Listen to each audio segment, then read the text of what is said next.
बहुत गलती हो गई, ऐसे नहीं किया जाता। अपने लोगों ने ऐसे अभ्यास नहीं किया, तुरंत फेंको, तुरंत खड़े हो गए। पता है कि बैठेंगे तो नींद आई जाएगी, चलते हुए भगवत स्मरण कर रहे हैं, जल पिया, शौच स्नान अपनी दिनचर्या में। ये चित्त हमारे वश में नहीं, हम चित्त के वश में है। जो चिंतन कराता है हम वही। कल एक उपासक प्रश्न कर रहे थे कि कभी कभी हमारा मन कहता हम निहाल हो गए, कभी कभी मन हमको कहता कि कुछ नहीं मिला। तो तुम मन को गुरु माने हो क्या? मन को आराध्य देव माने हो क्या? मन को अपना मित्र माने हो क्या?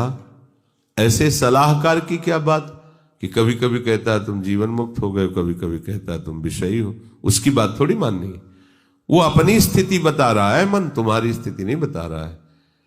जब कभी भगवदानंद में तो मन कहता है निहाल हो गया, और जब विषयानंद में तो लगता मैं फंस गया। तो तुम उसको देखने वाले हो, तुम उसको चलाने वाले हो, तुम ही से वो चल रहा है तुम्हारी शक्ति से, तो तुम रो काहे को रहे हो, व्यथित क्यों? मतलब कोई भी प्रश्न करने के पहले आपने चिल्ला के रो दिया। अब सब प्रश्न का रहस्य नहीं मिल पाएगा आपको, क्योंकि पहले ही देख लिया कि आप नहीं। गंभीर किसी संत के पास जाने के लिए पहले गंभीरता पूर्वक प्रश्न करो। कोई भावुकता की बात आ रही है, आप रो देते हो तो अच्छी बात है। अब आप प्रश्न कर रहे हो, पहले तो चिल्ला चिल्ला कर रो रहे हो, पूरा वातावरण जो है आपने गंभीरता से रहित कर दिया। और दूसरी बात, आप समझोगा कि क्यों रो रहे हो।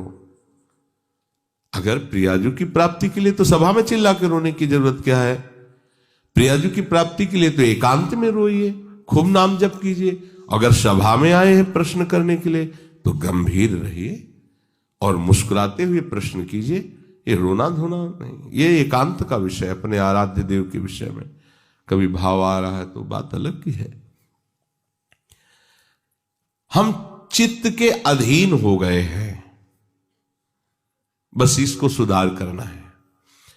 चित्त की 5 अवस्थाएं होती हैं, उसी को मन कहते हैं, उसी को बुद्धि कहते हैं, उसी को अहम कहते हैं। समझना, उसकी वृत्तियों के कारण अलग अलग नाम पड़ा है ना। पूरे को एक हृदय कहते हैं, बोले मैं हृदय से कहता हूं, मतलब संपूर्ण अंतःकरण से कहता हूं। अंतःकरण 4 इसलिए हो गए, उसकी वृत्ति 4 है।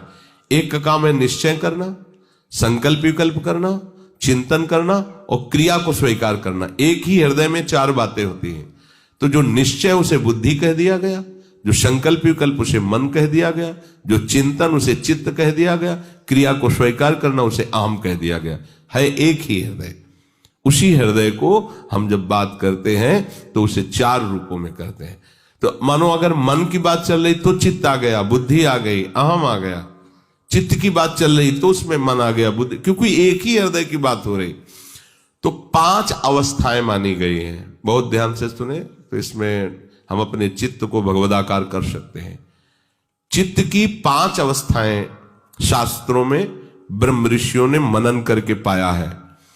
मूढ़ता, मूढ़ अवस्था, क्षिप्त अवस्था, विक्षिप्त अवस्था, एकाग्र अवस्था और निरुद्ध अवस्था। ये 5 अवस्थाएं पाई गई हैं। इनमें 2 से भजन नहीं होता।